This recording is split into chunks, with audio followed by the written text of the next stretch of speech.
आज दिल्ली मेट्रो दुनिया के सबसे बड़े मेट्रो नेटवर्क की लिस्ट में रशिया, साउथ कोरिया और स्पेन जैसे देशों को पीछे छोड़ चुका है। दिल्ली मेट्रो की वजह से आज भारत लार्जेस्ट मेट्रो नेटवर्क्स की लिस्ट में 6th पोजीशन पर पहुंच चुका है। और दोस्तों, इससे भी ज्यादा प्राउड की बात तो ये है कि वर्ल्ड के लार्जेस्ट मेट्रो नेटवर्क्स की लिस्ट में भारत के आगे सिर्फ 3 देश ही हैं। यानी कंट्री वाइज हमारा भारत दुनिया का वो चौथा देश है जिसने सबसे बड़ा मेट्रो नेटवर्क बनाया है। वहीं बात अगर भारत के इंटरनल मेट्रो सिस्टम की करें तो दिल्ली मेट्रो इंडिया का सबसे बड़ा और सबसे बिजिएस्ट मेट्रो रेल सिस्टम है। लेकिन दोस्तों, क्या आप ये जानते हैं कि जिस दिल्ली मेट्रो को आज दिल्ली की लाइफ लाइन कहा जाता है, उसे बनाने का काम आज़ादी के 40 साल बाद तक भी शुरू नहीं हुआ था। एक तरफ जहां कोलकाता मेट्रो को बनाने का प्रोजेक्ट लगातार 12 बार डिले हो चुका था, तो वहीं दूसरी तरफ सरकार के सामने काफी बड़ी चुनौती थी कि वे एक और नए रेल नेटवर्क यानी दिल्ली मेट्रो को बनाने का काम कैसे शुरू करेंगे। सरकार के सामने सैकड़ों चुनौतियां थीं, लेकिन वो कहते हैं ना, जब हौसले बुलंद हो तो आसमान भी कदमों में झुक जाता है। ऐसा ही कुछ हुआ दिल्ली मेट्रो के साथ। तो क्या है दिल्ली मेट्रो की पूरी कहानी और कैसे दिल्ली मेट्रो बना दिल्ली की लाइफलाइन? चलिए सब कुछ शुरू से जानते हैं। दोस्तों, आज़ादी के लगभग 22 सालों बाद यानी साल 1967 आते आते दिल्ली में इतना ट्रैफिक होने लगा था कि अब दिल्ली शहर को एक रैपिड मास ट्रांजिट सिस्टम की जरूरत महसूस होने लगी थी। यानी एक ऐसा ट्रांजिट सिस्टम जो एक साथ ढेर सारे लोगों को जल्द से जल्द एक जगह से दूसरे जगह ले जा सके। इसलिए साल 1969 में गवर्नमेंट ने कुछ इंजीनियर्स, कुछ ब्यूरोक्रेट्स और कुछ सर्विंग डिपार्टमेंट को मिलाकर कुछ कमिटीज बनाई। इन कमिटीज का काम था रिसर्च करके ये पता लगाना कि दिल्ली के ट्रैफिक को कम करने के लिए कहां पर और किस तरह के रैपिड ट्रांजिट सिस्टम को बनाया जाना चाहिए। लेकिन इन कमिटीज में काम करने वाले लोग इतने ज्यादा स्लो थे कि इन्हें रिसर्च करने में 15 साल लग गए। जी हाँ, पूरे 15 साल। जिसके बाद साल 1984 में अर्बन आर्ट्स कमीशन ने गवर्नमेंट को एक ऐसा ड्राफ्ट दिया जिसमें 3 underground mass rapid transit corridors को बनाने के साथ साथ पुराने लोकल ट्रेन नेटवर्क्स और रोड ट्रांसपोर्ट नेटवर्क्स को अपग्रेड करने की बात कही गई थी। लेकिन उस टाइम पर गवर्नमेंट के पास इस प्रपोजल पर काम करने के लिए पैसे ही नहीं थे और इस तरह से पॉलिटिशियंस और ब्यूरोक्रेट्स के बीच पिसते पिसते साल 1992 आ गया। साल 1984 के कंपैरिजन में साल 1992 में दिल्ली की पॉपुलेशन 2 गुना और दिल्ली में मौजूद प्राइवेट गाड़ियां की संख्या 5 गुना हो गई थी। इसलिए अब गवर्नमेंट ट्रैफिक को अर्जेंटली कंट्रोल करने के मकसद से बस ट्रांसपोर्ट का प्राइवेटाइजेशन कर देते हैं। लेकिन प्राइवेट बस ऑपरेटर्स को पब्लिक ट्रांसपोर्ट की कोई जानकारी नहीं थी, इसलिए वे पुराने और स्लो चलने वाले बसों को यूज करने लगते हैं, जिससे जनता को और भी ज्यादा परेशानी होने लगती है। यानी कि सिर्फ प्राइवेट बस ऑपरेटर्स की बेवकूफ़ी की वजह से गवर्नमेंट का ये प्लान बुरी तरह से फेल हो जाता है।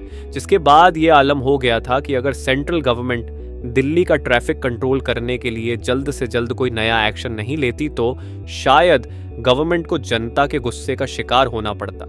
इसलिए अब दिल्ली गवर्नमेंट बिना एक पल की देरी किए 3 मई 1995 को भारत की पहली independent rail metro body Delhi metro rail corporation यानी DMRC की स्थापना करती है। अब चूंकि DMRC एक इंडिपेंडेंट रेल मेट्रो बॉडी थी, इसलिए मेट्रो बनाने से जुड़े सभी फैसले ये खुद कर सकती थी। फॉर एग्जाम्पल, DMRC के पास ये पावर थी, वो अपना खुद का टेंडर निकाल सकता था। साथ ही DMRC जहां चाहे वहां मेट्रो बनाने के पैसे को खर्च कर सकता था। यानी अब मेट्रो बनाने के काम में ना पॉलिटिशियंस दखल दे सकते थे और ना ही ब्यूरोक्रेट्स। असल में दोस्तों, दिल्ली की गवर्नमेंट ने पहले ही कोलकाता मेट्रो प्रोजेक्ट से सीख ले ली थी, जिसे इन पॉलिटिशियंस और ब्यूरोक्रेट्स के दखलंदाजी के वजह से 12 बार डिले किया जा चुका था। खैर, DMRC के पहले मैनेजिंग डायरेक्टर E श्रीधरान बने और इन्होंने पोस्ट संभालते ही दिल्ली मेट्रो के प्रोजेक्ट पर इंस्टेंटली वर्क स्टार्ट कर दिया। मिस्टर श्रीधरान दिल्ली मेट्रो के प्रोजेक्ट में हांगकांग मास ट्रांजिट रेलवे कॉरपोरेशन से टेक्निकल कंसल्टेंसी लेते हैं, जिससे मास ट्रांजिट ऑपरेशन चलाने और इसके कंस्ट्रक्शन की टेक्निक्स जानने में काफी मदद मिलती है। और इस तरह से 1 अक्टूबर 1998 को दिल्ली मेट्रो को बनाने का काम शुरू हो जाता है। दिल्ली मेट्रो बनाने के फर्स्ट फेज में red, yellow and blue lines के इनिशियल सेक्शंस थे। इसमें कुल 59 स्टेशन थे और इसकी लंबाई 64.75 किलोमीटर रखी गई थी। इस फेज की फर्स्ट लाइन यानी रेड लाइन का उद्घाटन उस समय के प्रधानमंत्री श्री अटल बिहारी वाजपेयी जी ने 25 दिसंबर 2002 को किया, जो शाहदरा से लेकर 30 हजारी के बीच में थी। लेकिन अंडरग्राउंड मेट्रो की शुरुआत 20 दिसंबर 2004 को येलो लाइन पर विश्वविद्यालय से कश्मीरी गेट के बीच शुरू हुई, जिसके बाद बची हुई ब्लू लाइन को भी साल 2006 तक बनाकर ओपन कर दिया गया।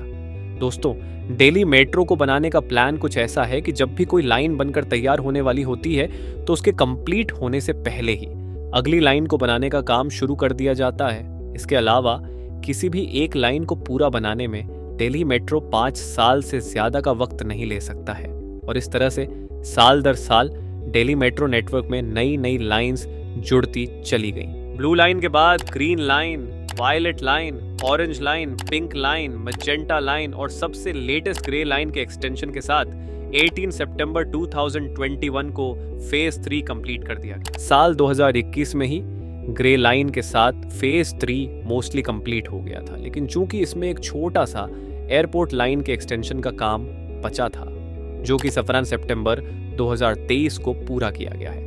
इसलिए आप ये मान सकते हैं कि दिल्ली मेट्रो के फेज 3 का काम साल 2023 में पूरा हुआ है। वहीं बात अगर फेज 4 की करें तो जैसा कि मैंने पहले ही बताया, एक लाइन या एक फेज के खत्म होने से पहले दूसरे की शुरुआत कर दी जाती है। इसलिए 30 दिसंबर 2019 को फेज 4 का कंस्ट्रक्शन शुरू कर दिया गया था।